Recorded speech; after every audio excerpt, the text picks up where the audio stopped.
Hi, everyone. We're going to get started now. I don't anticipate taking up too much of your morning.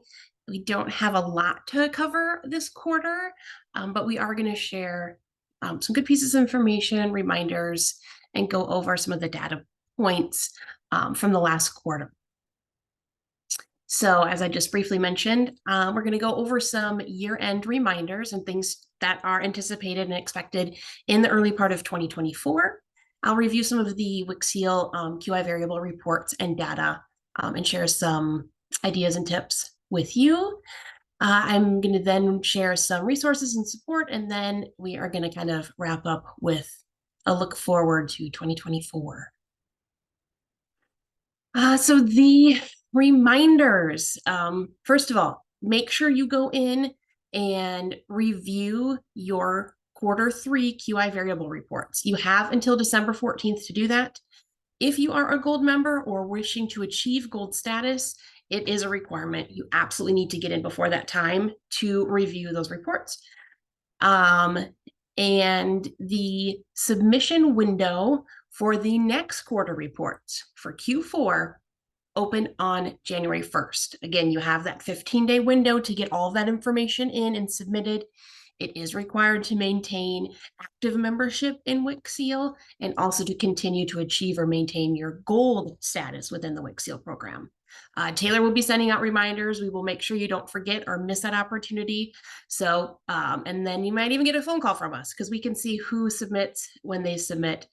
So we'll be reaching out to you just to make sure that you stay active in this program. And then we are, approaching the next window for the annual satisfaction survey. That window again runs all of Q1, so it goes from January 1 to April 15th. New this year, we have pre-addressed, pre-stamped envelopes for you, so that if you need those, you can reach out to myself or Taylor. Actually reach out to Taylor, let her know the number that you need, and we will make sure that you have them so that it's easier for you and your residents to get that information back.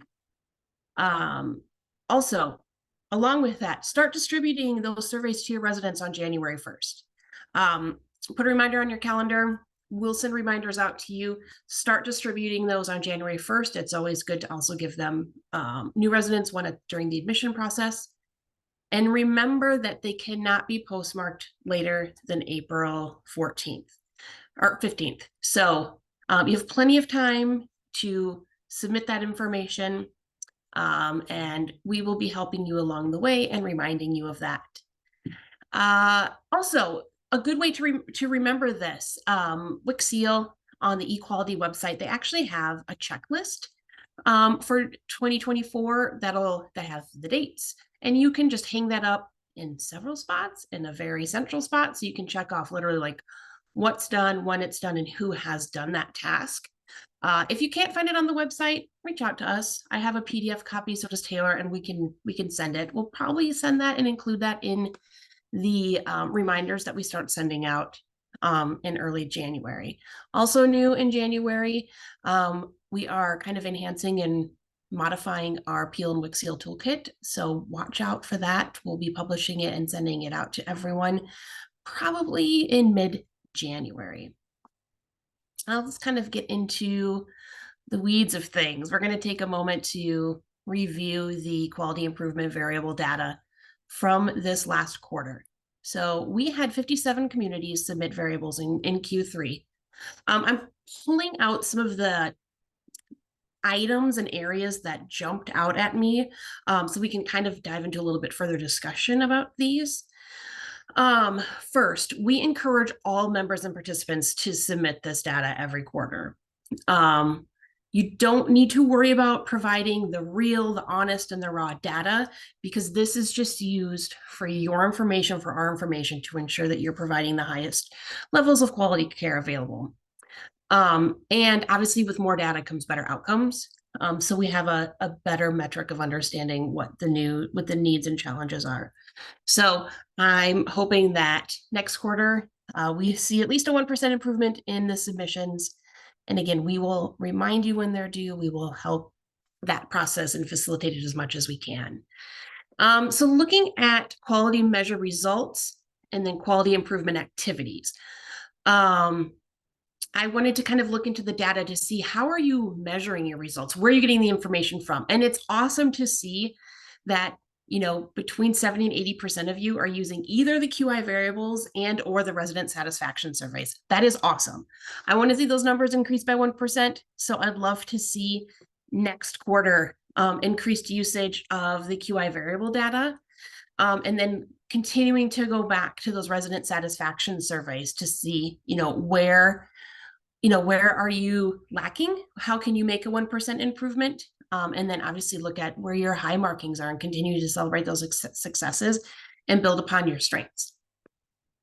You're also utilizing, which is great to see, 50 to 55% of all of our communities are using either direct feedback from the residents and their families and or direct feedback from their staff. That is so important because that's where we want to tie all of this information together. So you're getting and collecting the data. It is more than just entering some numbers into a database every quarter or making sure that somebody fills out a piece of paper once a year.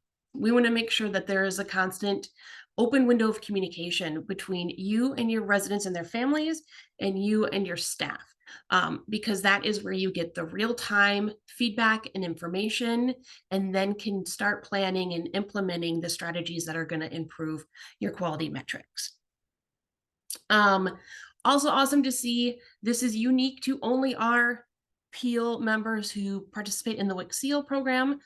All of you have a fall prevention program. You would be surprised when you look at that data that there are other facilities and communities out there that do not belong to our association that don't have that kind of plan in place. And then you are also assessing risk at the time of admission, after a fall or after multiple falls, and or with change in health status and ability. Again, we always lean toward being proactive. So great that you're doing it at the time that the resident is admitted during the admission process. And it's also great that there's a majority of facilities assessing that risk at the time of a health status or ability change. Obviously, we want to prevent that. So we want to make sure that there's proactive measures in place before a fall can happen. And, if this is a concern specifically for your facility, please reach out to me. Utilize the information that's with the Clinical Resource Center or any other educational tools to help with falls in your specific facility. If that is an area of struggle with staff or an area of concern with residents, reach out to us. We want to help improve that and try to even pinpoint where, what's causing this. And I was looking also at the increase number and percentages relating to challenging and disruptive resident behaviors. We are very much aware that this is a struggle for our assisted living communities. Nearly 60% of all of our communities experience some or most of the time challenging and disruptive behaviors. So we do have partners that you can work with that are great resources, facilitators, education providers that can help you with that. Our primary partner is Behavioral Care Solutions.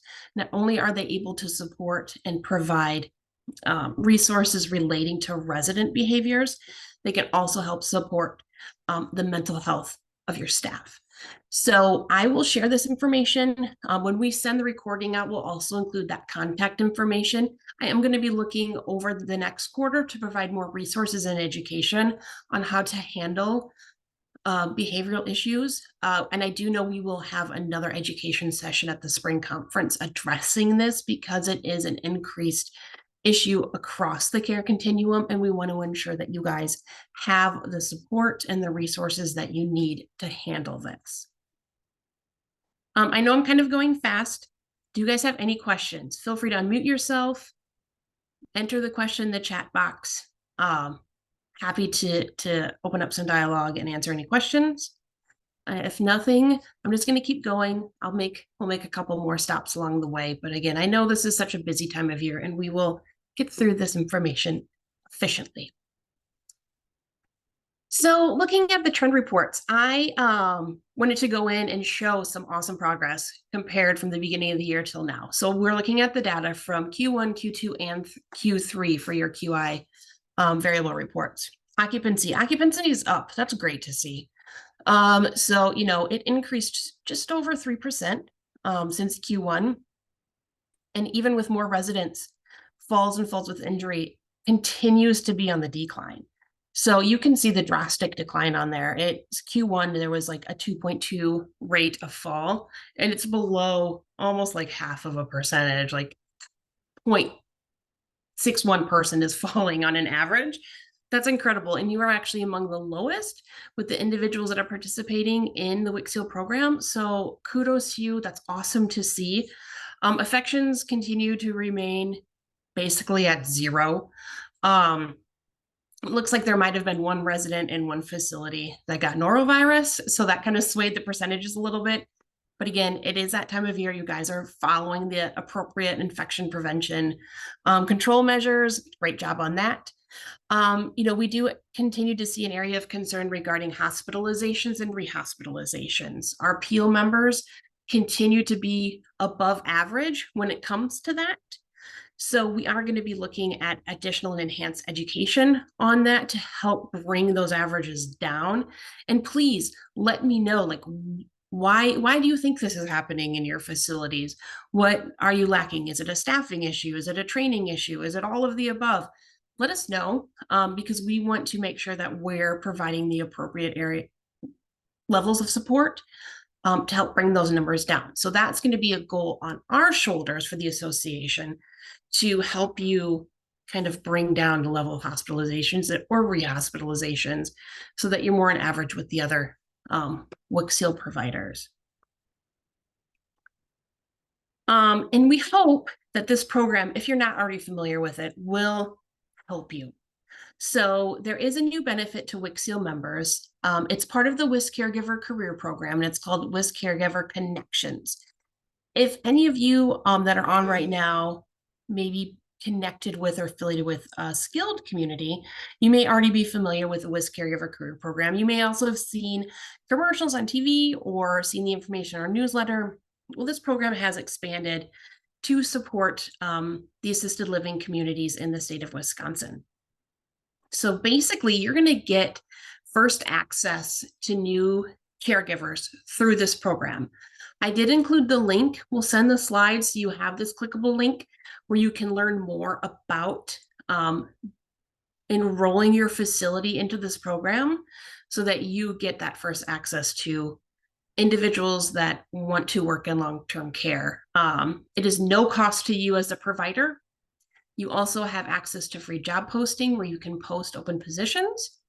There is an auto match to job seekers to ensure that the applicants are reaching the provider that best fits their needs. And likewise, you're also able to screen the candidates and their credentials. So your facility, because of your participation in WCCEAL, can automatically be registered and pre-qualified to be a provider participating in this program. And what's awesome about the individuals that want to become certified direct care professionals, initially they're going to receive a $250 bonus paid by the WIS Caregiver Connection Program. And then once they retain employment with you, I believe the retention is a 6-month time frame. Then after that, that individual will receive another $250 bonus. So they get $500 that is not out of your pocket. It is paid for through grant and funds that come through the WIS Caregiver Career Program. So there's already been roughly 160 candidates that have submitted these applications. So please get enrolled in this program. It is only going to help you. If you have questions about this specific area, we can connect you with the correct individual to answer all of your questions. We can answer them for you. This is great.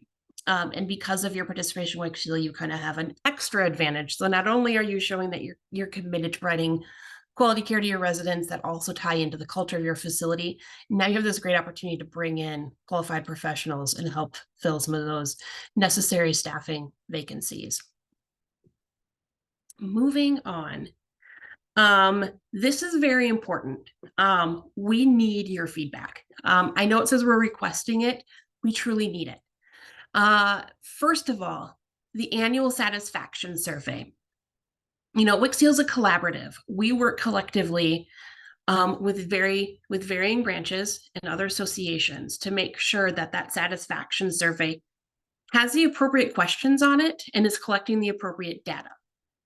Please take a look at the satisfaction survey. If an area needs to be enhanced, if the questions are outdated, if something needs to be removed and replaced, let me know. Shoot Taylor and I an email with if it's a concern about what the survey is asking, what it's lacking. We want to enhance it and make it appropriate for what caregiving looks like in present day.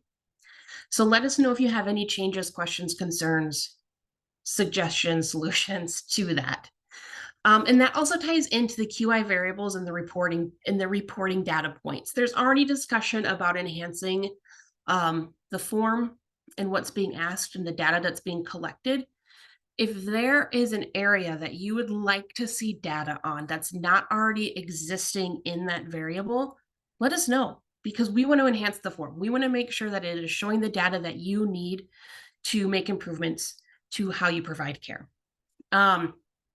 So again, let us know. You are the experts, and we want to make sure that this is accommodating to you and your needs. Also, don't forget about the Clinical Resource Center, the training and tools that they offer through that. You have free access to this as part of your participation and involvement in WCCEAL. With that, they too also want to make sure that they have education available to you. We are looking and have had some great discussions about different areas of education and resources to include in that Clinical Resource Center. They do add new modules and training data and resources.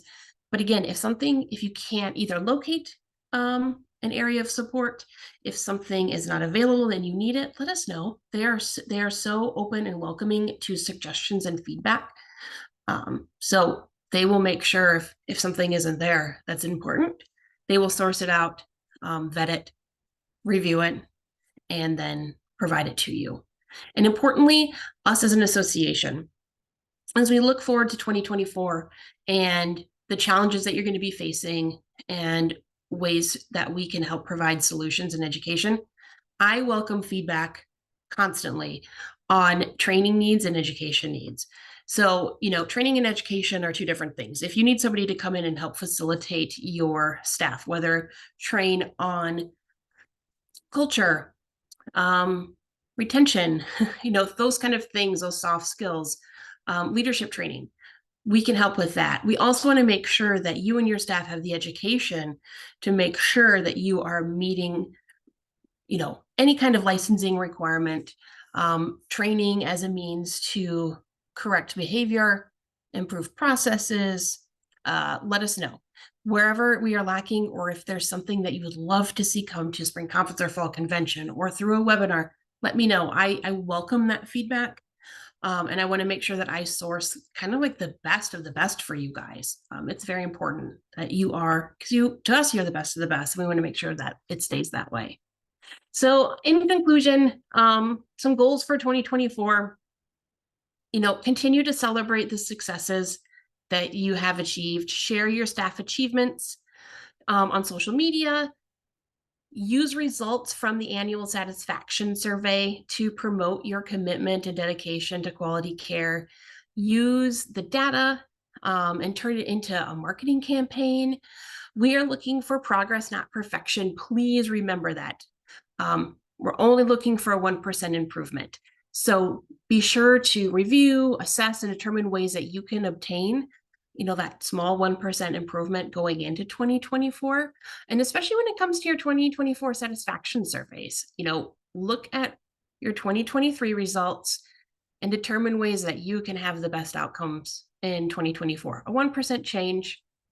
I love providing this visual because there is a positive relationship between organizational culture, recruiting quality staff, retaining the staff that you have, increasing job satisfaction, because it all leads to improved outcomes.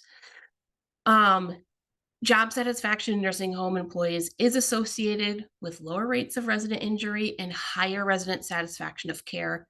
And then that supportive work environment will also increase and have a positive impact on levels of quality care. I am linking here, and we will share this. This is a free webinar. It focuses on leadership, culture, and retention. This webinar is outside of the long-term care world, and the information it provides is absolutely 100% applicable to your facility when you look at it from leadership, cultivating leaders around you, and retaining the awesome staff that you have. It's a free webinar. It's being held next week. It's 45 minutes. So I'm linking that. I'm going to be personally attending this. It looked like an awesome resource, and I wanted to make sure I shared this with you guys. So I'll send that link. Taylor will include that with this recording. I hope to see you participate in that, because I think it'll be very helpful, especially as we're reflecting on what happened in 2023 and planning ways to improve ourselves in 2024. And with that, we are done. Remember, reach out to Taylor and I if you have any questions, especially if you need help navigating the WCCEAL website. If you need help and a training on the requirements and processes for participation, please reach out to Taylor. We have some pre-recorded content. She is happy to set up training with you and your staff, or any new staff that you have coming on, to make sure you guys are all up to date on the requirements and expectations of WCCEAL. And reach out to me, please share your feedback with regards to education and training and support, because we constantly want to improve. So with that, have an awesome morning. Happy holidays to everyone. Taylor, do you have anything else that you wanted to share? The only thing would be for the Clinical Resource Center. If you don't have access, if you don't see that on your tabs within the QID website, let me know, and I should be able to just grant you access myself. So do let me know if you don't have access. But that's all I had. That's it. And if you guys have any questions, you can speak up at any time. Give me a call, shoot us an email. Happy to help. Again, have a great day, and we look forward to seeing you all again at Spring Conference. Thank you.